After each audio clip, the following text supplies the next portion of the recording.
വീടിന്റെ പരിസരത്ത് പാമ്പിനെ കാണുന്നത് ഇപ്പോൾ പതിവായോ? എന്തുകൊണ്ടാണ് വേനൽക്കാലത്ത് മാത്രം ഇത്രയധികം പാമ്പുകൾ പുറത്തിറങ്ങുന്നത് എന്ന് എപ്പോഴെങ്കിലും ആലോചിച്ചിട്ടുണ്ടോ? അതിന് പ്രധാന കാരണം പാമ്പ് ഒരു തണുത്ത രക്തമുള്ള ജീവിയാണ്. അതായത് നമ്മളെ പോലെ ശരീരത്തിന്റെ ചൂട് സ്വയം കൺട്രോൾ ചെയ്യാൻ പാമ്പിന് പറ്റില്ല. തണുപ്പുള്ളപ്പോൾ അവറ്റകളുടെ ശരീരം മുഴുവൻ മടിപിടിക്കും. അതുകൊണ്ടാണ് മഞ്ഞുകാലത്ത് പാമ്പുകളെ അങ്ങനെ കാണാത്തത്.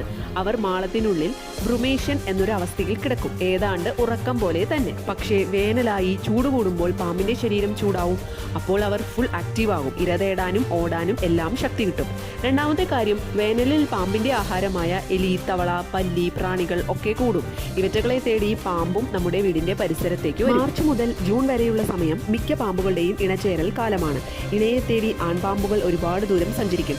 അതുകൊണ്ടാണ് ഈ സമയത്ത് പാമ്പുകളെ റോഡിലും പറമ്പിലും ഒക്കെ കൂടുതൽ കാണുന്നത്. പിന്നെ ദാഹവും ചൂടും കാരണം പാമ്പുകൾ തണുപ്പും വെള്ളവും തേടി വീടിനുള്ളിൽ വരെ കയറും. അപ്പോൾ സൂക്ഷിക്കുക, സുരക്ഷിതരായിരിക്കുക. ഈ വീഡിയോ ഇഷ്ടപ്പെട്ടാൽ like, share, subscribe. Thank you for watching.